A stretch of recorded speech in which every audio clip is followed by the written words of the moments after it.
Hello everyone, this is Kai. Today I'm going to be talking about Natural Selection 2. NS2 is an asymmetric first-person shooter and a real-time strategy game mixed together. I put a little over 350 hours into the game, and this will be my first in my series of game reviews. Now I'm only going to show you the very basics of the game, as it can get complicated pretty fast, while interjecting occasionally with my personal insight about the good, the bad, and the xenoform of the game.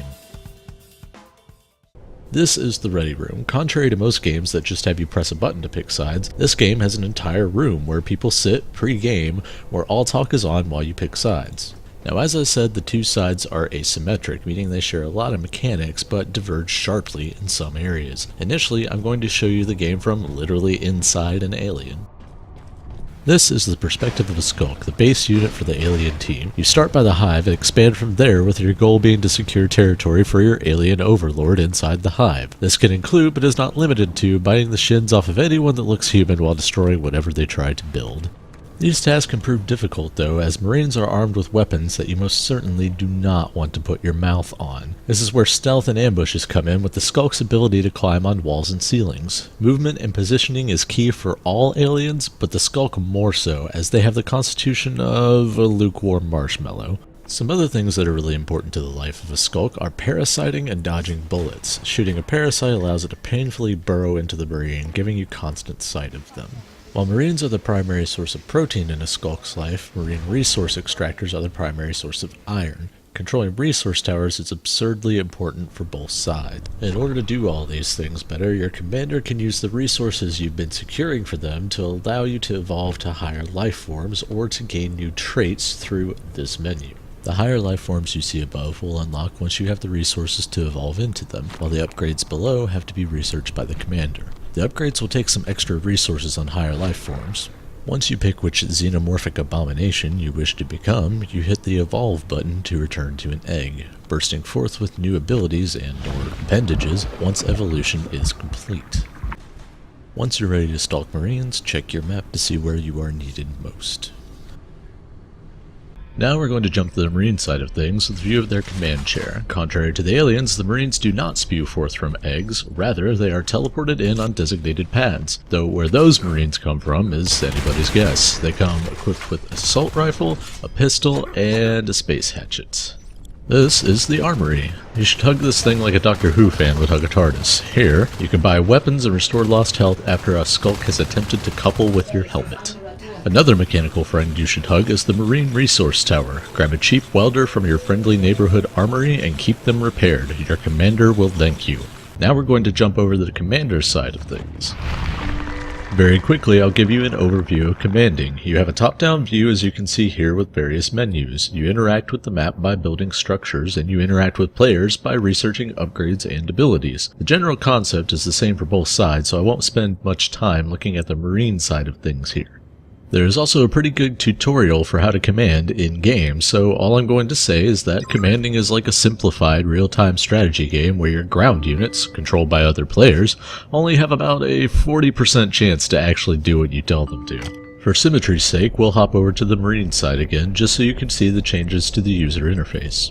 One large difference that I will note here is that structures need power nodes to function, which you will figure out in the tutorial. Don't let Skulks break those unless you want to recreate a death scene from Aliens. This last clip shows some combat from the Skulk's point of view. Movement is important while fighting for Skulks, as they have the resilience of a pile of marshmallows, so combat can get chaotic and difficult to keep track of very quickly.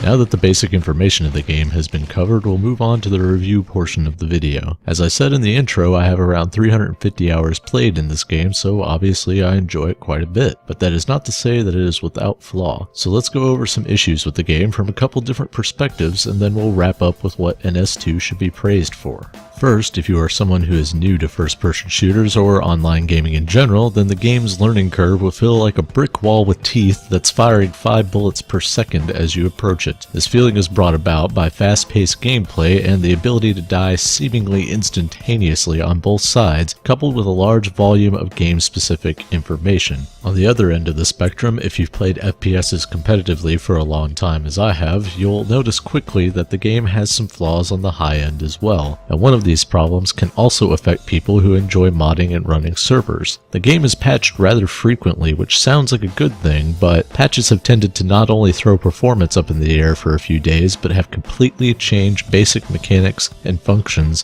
several times despite the game no longer being in beta. This can break mods, mess with server performance, negatively affect hit registration, and flip the balance of the game on its head. One last reservation I have about the game is that one half of the game, namely the Marine half, is incredibly simple compared to nearly any other shooter. The main skill of a Marine is tracking a fast-moving target. Aside from that, there's no recoil, the spread on the weapons is very small but fixed, there's no locational damage, and all of their weapons are quite simple to use. So if you're a veteran of FPS, the Marine side may be underwhelming to you as it is to me. But enough about the bad, here's the good. Aside from the Marine foot soldier being somewhat bland, the gameplay is absurdly innovative and provides a fairly unique experience with several styles of play. If you're into leading a team or playing RTSs, commanding allows you to play a small-scale RTS with actual humans as your units. While this can be a blessing and a curse as far as efficacy is concerned, it's always an interesting experience. The same can be said of nearly any alien life form. They are all unique, and while the Onos, the largest alien unit, is a bit simple, they all have a relatively high skill cap and are fun to play as. The community is also a plus for the game.